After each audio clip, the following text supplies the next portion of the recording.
una fuerte explosión sacudió a la capital del Líbano, Beirut, el pasado martes 4 de agosto, ocasionando graves daños en la infraestructura de la mitad de la ciudad y dejando a su paso a aproximadamente 6.000 heridos y 180 fallecidos.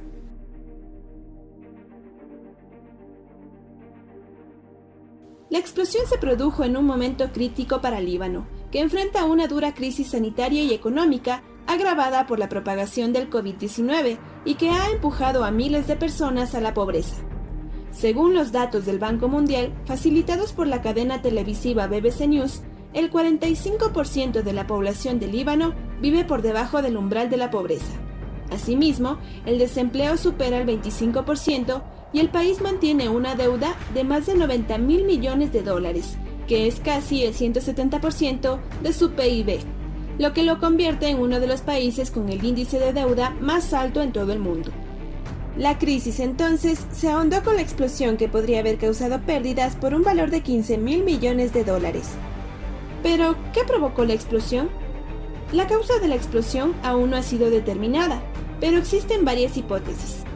En un primer momento se especuló que la explosión habría sido consecuencia de un incendio en un almacén de petardos cerca del puerto de Beirut, pero más tarde se informó que la explosión pudo causarse por una aparente negligencia por parte de las autoridades que incautaron una peligrosa e importante cantidad de nitrato de amonio en un barco en 2014, el cual permaneció estacionado por 6 años en uno de los almacenes del puerto. No obstante, la hipótesis del accidente perdió fuerza después de que Michel Aoun, presidente del Líbano, manifestó que no descartaba la posibilidad de que las detonaciones hayan sido producto del accionar de fuerzas extranjeras con ayuda de un misil o una bomba. Así también, el día del fatídico accidente, Donald Trump aseguró que no descartaba que se tratase de un ataque producido por alguna clase de bomba. This was seems to be, according to them, they would know better than I would, but they seem to think it was a attack. Estas afirmaciones alimentaron los rumores de que Israel, que ha librado varias guerras con Líbano, tuviera algo que ver con el incidente. Sin embargo, las autoridades de Israel han negado cualquier papel en lo ocurrido, y por su parte, el Pentágono contradijo lo dicho por Trump, manifestando que la mayoría de los expertos militares atribuyen la potente explosión a un accidente. ¿Pero por qué ciertos grupos acusan directamente a Israel de lo sucedido? Israel y Líbano comparten una larga historia de enfrentamientos desatados, sobre todo por la lucha por territorios y aspectos religiosos.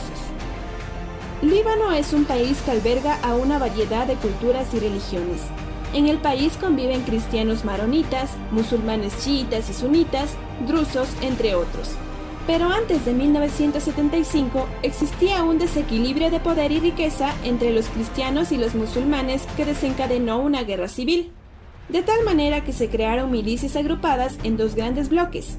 Por un lado, el Frente Nacional, que englobaba a varios grupos cristianos, y por otro, el Movimiento Nacional Libanés MNL, compuesto por milicias musulmanas e izquierdistas, con el respaldo de la OLP, la Organización para la Liberación Palestina, creada en 1964 con el fin de destruir el Estado de Israel mediante la lucha armada.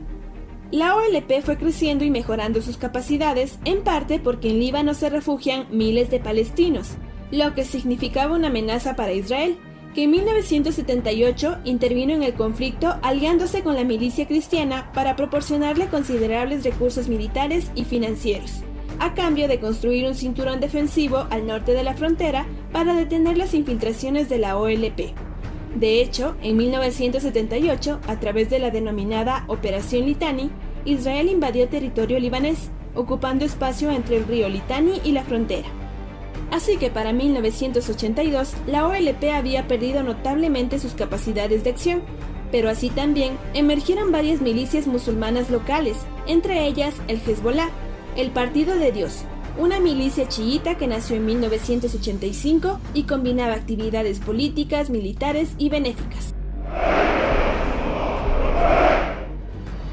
El conflicto continuó por 15 años más, en los que no pararon los ataques mutuos, pero el 24 de mayo del 2000, el Hezbollah logró que Israel abandonara Líbano, fortaleciéndose como un partido.